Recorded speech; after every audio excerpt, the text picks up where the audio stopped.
دیکھیے مصنف ابن ابی شیبہ کے اندر حضرت عبداللہ بن مسعود رضی اللہ تعالیٰ عنہ بہت بڑے جلیل القدر صحابی رسول تھے، ان کا قول ذکر ہے۔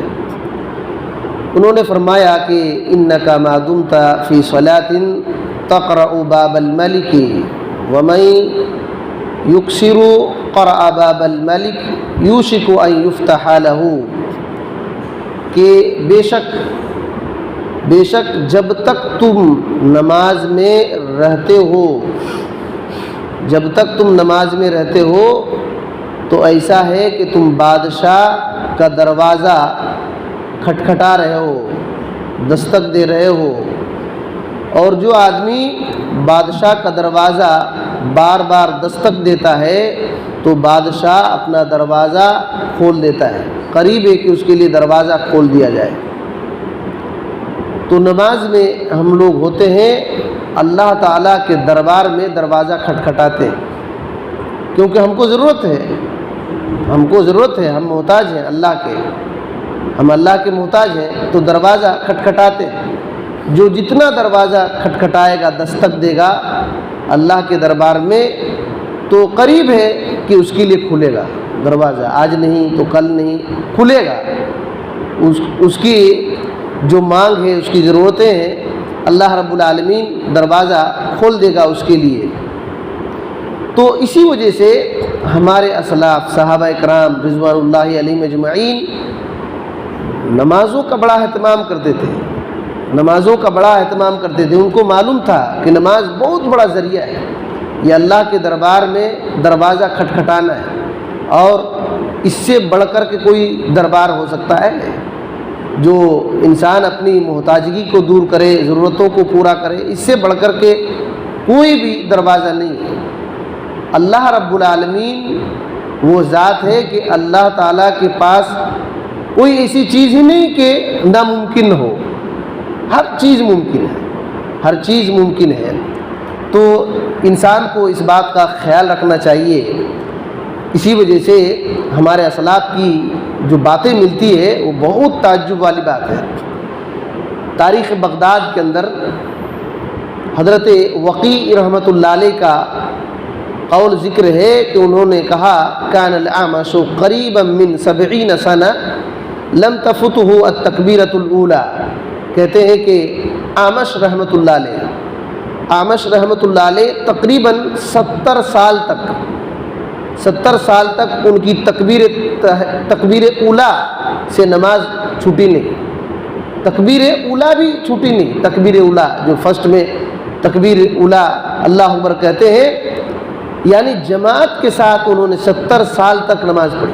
خود کہتے ہیں وقیع رحمۃ اللہ علیہ کہ میں خود 2 سال تک ان کی خدمت کیا تو میں کبھی نہیں دیکھا کہ ایک رکعت بھی قضا کر رہے ہیں، پوری نماز۔ سوچئے، ان کو پتا تھا کہ ہم ایسے بادشاہ کے دربار میں ہیں کہ جہاں ناممکن کوئی چیز ہے ہی نہیں، اور انسان کو ہر چیز کی محتاجگی ہوتی ہے، تو سب سے بڑی محتاجگی انسان کو ہے کہ وہ آخرت کے عذاب سے بچ جائے، جہنم سے بچ جائے۔ سب سے بڑی ضرورت یہ ہے کہ انسان جنت میں چلا جائے، اور وہ اللہ تعالیٰ ہی کی رحمت ہی سے ہو سکتا ہے۔ جب وہ دروازہ کھول دے رحمت کا تو یہ ممکن ہوتا ہے، اور بندہ جتنا محنت کرے گا عبادت میں وہ اسی کے لیے ہے، دوسرے کے لیے نہیں ہے۔ اللہ تعالیٰ نے اسی وجہ سے یہ فرمایا من عمل صالحا فلنفسہ، جو آدمی نیک عمل کرتا ہے تو وہ اسی کے لیے ہے۔ اللہ تعالیٰ نے کہا من جاہد فإنما یجاہد لنفسہ، جو کوشش کرتا ہے وہ اپنے لیے کوشش کرتا ہے، تو جتنا بندہ کوشش کرے گا اسی کو فائدہ ہوگا۔ ایک روایت ہے سنن الترمذی کے اندر 240 پر 1 کے اندر، اس کے بارے میں علامہ ابن حجر رحمۃ اللہ علیہ نے اس کو حسن کہا ہے، البانی رحمۃ اللہ علیہ نے بھی اس کو حسن کہا ہے، اور زبیر الجئی رحمۃ اللہ علیہ نے اس کی سند کو ضعیف کہا ہے، مدلس راوی ہونے کی وجہ سے۔ لیکن ہمارے اسلاف نے اس سے سبق لیا ہے، اس روایت سے۔ فرمایا حضرت انس بن مالک رضی اللہ تعالی عنہ سے روایت ہے کہ من صلی للہ 40 یوما فی جماعت یدرک التکبیرۃ الاولی، جو آدمی 40 دن نماز پڑھتا ہے اور تکبیر اولا پاتا ہے، تکبیر اولا کے ساتھ 40 دن نماز پاتا ہے، تو کتب لہ براءتان، 2 آزادی اس کے لیے لکھ دی جاتی ہے، 2 براءت لکھ دی جاتی ہے۔ ایک براءت من النفاق، کہ بندہ وہ نفاق سے بچ جائے گا، نفاق سے بچ جائے گا۔ وہ کہتے ہیں کہ براءت من النار، براءت من النار و براءت من النفاق، جہنم سے بچ جائے گا اور نفاق سے بچ جائے گا۔ اللہ اکبر، سوچیے کہ یہی وجہ ہے کہ ہمارے اسلاف بڑا اہتمام کرتے تھے، بہت اہتمام کرتے تھے۔ بہت تعجب لگتا ہے ان کی زندگی کو پڑھ کر کے۔ سعید بن المسیب بہت بڑے تابعی ہیں، ان کے بارے میں یہ بات ہے، امام اصفہانی رحمۃ اللہ علیہ نے، ابو نعیم الاصفہانی رحمۃ اللہ علیہ نے حلیۃ الاولیاء کے اندر ان کا تذکرہ کیا ہے۔ حضرت سعید بن المسیب رحمۃ اللہ علیہ کہتے ہیں ما فاتتنی التکبیرۃ الاولی منذ 50 سنہ، 50 سال سے میری تکبیر اولا چھوٹی نہیں ہے، 50 سال سے میری تکبیر اولا چھوٹی نہیں ہے۔ اللہ اکبر، سوچیے۔ تو ہم لوگ کا مسئلہ عجیب ہے، اگر کسی سے تھوڑی سی انبن ہو گئی، تھوڑا سا کوئی کچھ کر دیا، تو سب سے پہلے ہم نمازی چھوڑتے ہیں۔ ان کی دشمنی کی وجہ سے ہم اپنی آخرت کو برباد کر لیتے ہیں۔ یہ ہماری بیوقوفی ہے، یہ ہماری بیوقوفی ہے۔ اور ایسے لوگوں کو بھی چاہیے کہ ہماری وجہ سے اگر کسی کو نقصان ہو رہا ہے تو ہم اپنی زبان میں تالا لگا لیں، بولے تو خیر بولیں، بولے تو خیر بولیں، کیونکہ اتنے بڑے بڑے اجر سے بندہ محروم ہو جائے گا، بندہ محروم ہو جائے گا۔ ابراہیم رحمۃ اللہ علیہ کہتے تھے اذا رأیت الرجل یتہاون فی التکبیرۃ الاولی فاغسل یدک منہ، جب تم دیکھو کسی بندے کو کہ تکبیر اولا سے وہ سستی کر رہا ہے، تکبیر اولا سے سستی کر رہا ہے، تو اپنا ہاتھ اس سے دھو لو، اپنا ہاتھ اس سے دھو لو۔ کیا مطلب ہے؟ اس کے اندر خیر نہیں ہے، اس کے اندر خیر نہیں ہے۔ اب سوچیے، یہ ہمارے اسلاف یہ سوچا کرتے تھے، اور اب بندہ کیا کر رہا ہے؟ سال بھر نماز نہیں پڑھتا ہے۔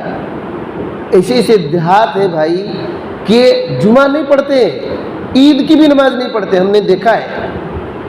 جمعہ تو نہیں پڑھتے ہیں، عید کی نماز بھی نہیں پڑھتے ہیں۔ ان کو بولنا پڑتا ہے کہ بھائی کل عید ہے، تھوڑا جلدی آنا نماز کے لیے۔ یہ بالکل صحیح ہے، یہ بالکل صحیح ہے۔ ایسے حالت ہے تو کتنا بڑے اجر سے محروم ہوگا وہ بندہ۔ ربیعہ بن یزید رحمۃ اللہ علیہ کہتے ہیں ما اذن المؤذن لصلاۃ الظہر منذ 40 سنہ والا انا فی المسجد الا اکون مریضا او مسافرا، کہتے ہیں کہ 40 سال سے مؤذن ظہر کی اذان جب دیا تو میں مسجد ہی میں ہوتا تھا، میں مسجد ہی میں ہوتا تھا۔ ہاں، جب میں بیمار ہوتا یا مسافر ہوتا تو الگ بات ہے، لیکن ہوتا یہاں تو 40 سال سے ایسا میں کیا، 40 سال سے کہ اذان ہوتی تھی ظہر کی تو میں مسجد ہی میں رہتا تھا۔ تو اس طریقے سے کہنے کا مطلب یہ ہے خلاصہ کہ ہمارے اسلاف کو یہ پتہ تھا کہ ہم نماز میں ہوتے ہیں تو بادشاہوں کے بادشاہ، حقیقی بادشاہ اللہ رب العالمین کے ہم دروازے کو دستک دیتے ہیں، اور وہ ایک دن نہ ایک دن کھولے گا ہمارے لیے رحمت کا دروازہ، ہمارے لیے رحمت کا دروازہ کھولے گا، آخرت کی کامیابی ہم کو دے گا۔ ان کو پتہ تھا، اسی وجہ سے ہم کو بڑا ہوشیاری سے کام لینا چاہیے آخرت کو کامیاب بنانے کے لیے۔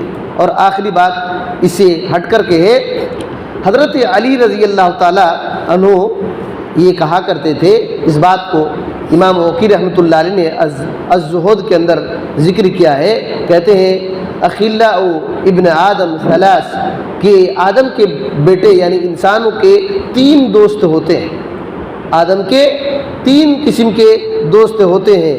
ایک دوست کہتا ہے انا معک حیا و میتا، کہ ایک آدمی کہتا ہے، ایک دوست کہتا ہے میں زندگی اور موت دونوں میں تیرے ساتھ ہوں، زندگی اور موت دونوں میں تیرے ساتھ ہوں۔ اور وہ کیا چیز ہے؟ وہ اس کا عمل ہے، چاہے برا ہو یا اچھا۔ انسان کا عمل چاہے برا ہو یا اچھا ہو، ایسا ساتھی ہے کہ زندگی میں بھی ساتھ رہتا ہے اور مرنے کے بعد بھی ساتھ رہتا ہے۔ اسی کے حساب سے فیصلہ ہوگا، اسی کے حساب سے فیصلہ ہوگا۔ اور دوسرا دوست یہ ہے کہ انا معک حیا، میں زندگی بھر تمہارے ساتھ ہوں، لیکن مرنے کے بعد تم کو چھوڑ دوں گا، تم کو چھوڑ دوں گا۔